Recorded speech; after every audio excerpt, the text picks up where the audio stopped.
शाहपुर कार्यकर्ता सम्मेलन से राकेश विधायक हैं, खुले मन से चैलेंज किए थे कि हम शाहपुर को विकसित बनाने के लिए आए हैं, लूटने के लिए नहीं आए। अच्छी बात है,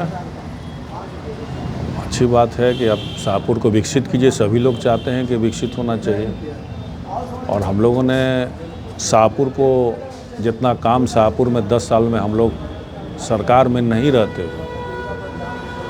लगभग 500-600 करोड़ का काम हम लोग 10 साल में लेके आए और शाहपुर को विकसित करने के लिए ले आए थे।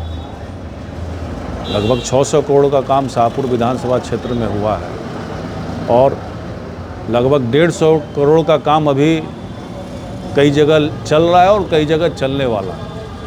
कोई तो काम बचा नहीं है। पूरे शाहपुर विधानसभा के जितनी सड़क है उसकी मरम्मती का हो चुका है। आपको बिहिया चौरस्ता में जो जाम लगता था उसकी समस्या का लगभग 20 करोड़ का काम चल रहा है। दोनों ब्लॉक का टेंडर हो गया है। सरना में आपका डैम बनना है, उसमें काम शुरू होगा। दो पुल का काम बनना है, उसमें शुरू होगा। स्टेडियम बन गए, कॉलेज बन गए, तो सभी काम तो हमने कर दिया। आर्सेनिक फ्री पानी का एक गंभीर समस्या थी शाहपुर विधानसभा क्षेत्र में, लगभग उसको हम पंचायत से कटवा के उसको पीएचडी डिपार्टमेंट से हमने काम कराया और दोनों के काम के क्वालिटी में अंतर है। तो काम तो हम लोगों ने 600 करोड़ का 10 साल में सरकार नहीं बनने के बावजूद हम काम लेके आए, विकास लेके आए। तो उसका मुकाबला हमको लगता है कि मेरा ही काम अभी 5-6 साल चलते रहेगा। करोड़ों के विकास गिनवा रहे हैं, वही मन से बोल रहे हैं कि 10 साल में कोई विकास नहीं हो रहा। अरे भैया, आज जितने सड़क पे घूम रहे हैं, बढ़िया सड़क मिल रहा है, किसकी देन है? वो कैसे मेरी तारीफ़ कर सकते हैं? किसकी देन है? कल्याणपुर पुल पार करेंगे, बरजा नदी में रमधीरा के पहले आएंगे, वो पुल है, वो सड़क है। दमोदरपुर जाते होंगे तो वो पुल है। लालू डेरा करीमन ठाकुर के डेरा जाते होंगे वो पुल है। इसरपुरा में पुल बन रहा है। चकरही रोड में अभी तुरंत काम लगने वाला है, उसमें भी एक पुल बनने जा रहा है। अमराई नवादा से कटिया जाएगा तो उसमें पुल बन रहा है। तो चारों तरफ घूम रहे होंगे, चारों तरफ जो बेहतर सड़क उनको मिल रही है या बिहिया चौरस्ता में काम दिख रहा है, तो सब देन है ना। या स्टेडियम में, शाहपुर स्टेडियम में प्रोग्राम कराते होंगे या प्रोग्राम किए होंगे, तो सारा तो स्टेडियम का भी निर्माण हम लोगों ने कराया है। पहले जो स्टेडियम बना है यादवपुर हाई स्कूल में या बिहिया हाई स्कूल में हाई स्टेडियम बना है, और अभी जो हम लोगों ने बनवाया है शाहपुर में स्टेडियम बना है, दोनों में ज़मीन आसमान का फ़र्क है। या हॉस्पिटल जा रहे होंगे, हॉस्पिटल के भवन आप देख रहे होंगे नया बना है। लेकिन हॉस्पिटल और ब्लॉक के बात हो रहा बा कि भ्रष्टाचार रहा, अब जौन बा कि कोनो भी अधिकारी के कर्मचारी के खैरियत नहीं के पहले वाला बात नहीं है। यार कहेंगे ही ना भाई, हम लोग का मैक्सिमम काम पटना से होता है। जो भी योजना हम लोग लाते हैं ब्लॉक लेवल में कोई काम नहीं होता है। जो भी काम है हम लोग पटना से बड़ी योजना मंत्री विभाग के सचिव से लेके काम आते हैं। ब्लॉक के काम के लिए प्रमुख हैं, मुखिया हैं, सभी लोग हैं। जो भी समस्या अगर जनता कहती थी, जेन्युइन समस्या कहती थी, उसको फ़ोन के द्वारा उसको दूर कर दिया जाता था। ब्लॉक वाली अब ऐसा चीज़ नहीं कि ब्लॉक हम विधायक बन गए हैं तो ब्लॉक जाके हथियार लेंगे तो उससे मेरा विधायकी दिखेगा लोग का। ब्लॉक का काम पहले ब्लॉक के काम में, अब ब्लॉक के काम में अंतर हो गया है। पहले विधायक निधि का पैसा ब्लॉक में आया करता था, ब्लॉक से कोई काम नहीं है। वीडियो मैक्सिमम काम, प्रमुख का काम वीडियो करते हैं। सीओ ज़मीन और मुआवजा देने का काम करता है। हर विभाग बढ़ चुका है। तो ब्लॉक में जो काम है ब्लॉक लेवल के लिए जनप्रतिनिधि यहाँ मौजूद हैं, और जो भी समस्या है उसके लिए आपके पास फ़ोन है। अगर कोई जनता तो हमारे कार्यकर्ता या किसी को पैसा किसी काम के लिए नहीं देते थे। लेकिन वर्तमान विधायक जी जौन बा कि चुनाव जीतला के बाद जगह जगह जा रहा बने, लोगों के अभिनंदन स्वीकार कर रहा बने, लोगों से जुड़ रहा बने, समस्या सुन रहा बने, भैया हम लोग बार जनता के विश्वास दे रहा बने। पहले जौन होता बा वो भ्रष्टाचार अब ना हो पाई।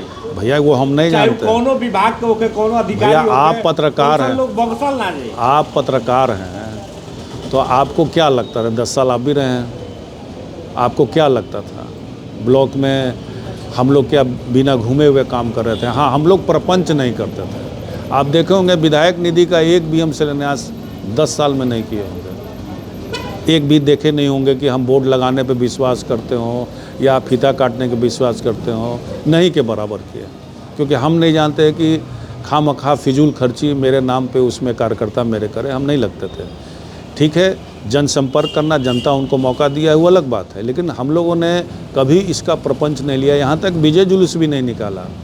2-2 बार हम लोग चुनाव जीते हैं, लेकिन आज तक 2 बार में एक बार भी कोई बता दे कि हम विजय जुलूस निकाले हों और कहीं जाके हम गाँव-गाँव जाके हम इस तरह का सम्मान समारोह किए हुए हैं, कभी नहीं किए। तो मेरा काम करने का तरीका अलग है कि जो व्यक्ति हारे हैं उनको बुरा भी नहीं लगे, उसके लिए पूरा तमाशा हम रोड पे आके नहीं करते हैं। तो मेरे काम करने का तरीका, हम मैक्सिमम काम बिहार में पटना से काम आता है, चाहे सड़क हो, चाहे पुल हो, चाहे हॉस्पिटल में हो।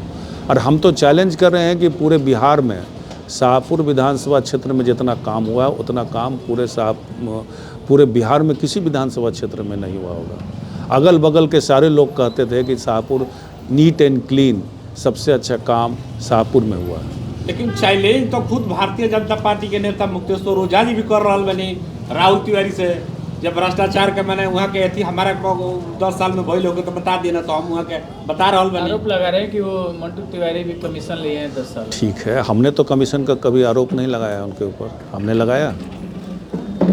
वर्तमान जो विधायक हैं उनके जो भतीजा है वो ना आरोप लगाते हैं। हम तो ये सब छोटी बात नहीं करते हैं कि मुखिया कमीशन ले रहे हैं, कि जिला परिषद कमीशन ले रहे हैं, कि सांसद कमीशन ले रहे हैं। विधायक कभी बोले हैं इस तरह की बात? हमने तो कभी नहीं कहा है किसी को। ये हल्की बात हो जाएगी, क्योंकि हम लोग राजनेता हैं, अपनी छवि, नेताओं की छवि हम क्यों खराब करेंगे किसी के भी। कमीशन तो जग जाहिर है कि पूरे हर जगह कमीशन जो है, हर जगह जग जाहिर है। लोगों को सरकार में जो भी है अपने सुविधा के अनुसार से पैसे देते हैं, काम जल्दी कराने के लिए पैसा देते हैं। कोई मांगे नहीं मांगे, लेकिन लोग देने के लिए तैयार रहते हैं कि मेरा काम जल्दी हो जाए।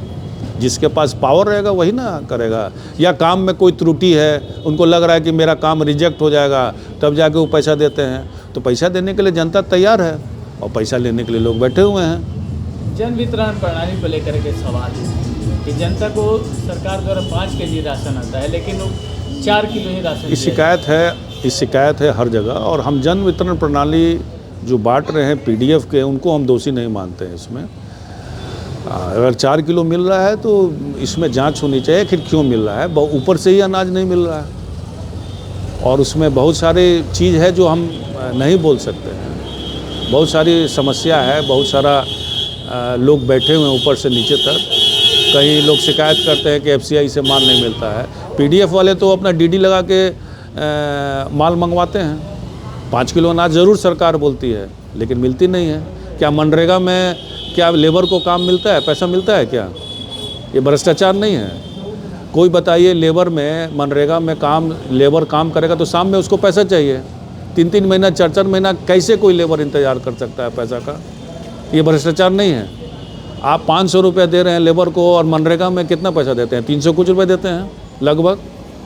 तो क्या ये भ्रष्टाचार नहीं है? जनता सरकार नहीं जान रही है कि इसमें कौन काम करते हैं? लेबर काम करेंगे कि मशीन से काम होगा?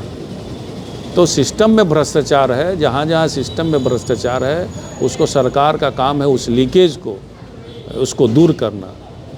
एक आखिरी सवाल है, उत्तराखंड में लेकर के एक महिला पति का बयान आ रहा है जिसको काफ़ी महिलाओं को, बिहार की महिलाओं की गोली लगाई जा रही है।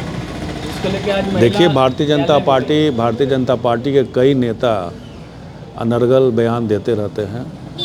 महिलाओं को भी, बिहार की महिलाओं के खिलाफ उन्होंने ध्यान दिया। तो महिलाओं की क्या इज्जत है बिहार के, ये तो सोचने वाली बात है। यहाँ के नेताओं को शीर्ष पे लोग बैठे हुए हैं, भारत सरकार के मंत्री रखे हुए हैं, बने हुए हैं लोग को। तो महिलाओं को इज्जत जो नहीं दे, उसकी मंशा आप समझ सकते हैं किस तरह की। उनके घर में भी माँ है, बहन है, और इस तरह की भाषा वो मन से कर रहे हैं। खरीदने की बात करते हैं, शादी करने की बात करते हैं कि हाँ चलिए बिहार में चलिए, वहाँ पे लोग अच्छे संस्कारी लड़कियां हैं या अच्छे रहती हैं, जो गांव से जुड़े हुए लोग हैं, शादी की है तो अच्छी बात होती। लेकिन यहाँ खरीदने की बात करें तो बहुत दुर्भाग्य की बात है। इस पर उनको माफ़ी मांगना चाहिए और भारतीय जनता पार्टी को, इसमें बड़े सीनियर लीडर को उसको टोकना चाहिए कि इस तरह का बयान देने से अपनी देश की इज्जत जाती है, इससे बचना चाहिए। आज स्वर्गीय धर्मपाल सिंह जी का पुण्यतिथि मनाई जा रही, क्या कहेंगे? नहीं, बहुत अच्छी बात है। धर्मपाल जी का पुण्यतिथि उनके परिवार वालों के द्वारा वर्षों से बनाई जा रही है। जब से वो गुजरे हैं उसके बाद से बनाए उनके याद में, धर्मपाल जी यहाँ का प्रतिनिधित्व किए हैं, 2 टर्म रहे हैं, अच्छे से चलाए हैं, तो उनकी भी याद समाज में रहे, इसलिए उनकी पुण्यतिथि बनाना भी ज़रूरी है कि लोग जानें उनके बारे में कि ऐसे भी विधायक रहे हैं जो ज़मीन से जुड़े हुए लोग रहे हैं और जनता की सेवा की हैं। ऐसे 10 साल रघु क्षेत्र के विधायक रहे हैं। अभी फिलहाल जो नवनिर्वाचित विधायक जी चुनाव जीत के आयल बनी, रहुआ मन में ऐसा कोनो चीज शायद 10 साल में हम ना कर पैनी जो वर्तमान विधायक जी के। देखिए, ये चुनाव 10,000 रुपया का चुनाव है, बात को समझिए। 10,000 रुपया के चलते पूरे बिहार में लोग जीते हैं। एक साधारण चुनाव नहीं था, ये प्रलोभन के द्वारा सरकार बनाया गया। साधारण से सोचने वाली बात है कि 2-2 चुनाव 3-3 चुनाव हम लोग करके बैठे हुए हैं। 5 साल के बाद मात्र 2,000 लोग ही एक्स्ट्रा वोट देते हैं। 20-20 हज़ार लोग एक्स्ट्रा वोट किए हैं, इतिहास में पहली बार हुआ है।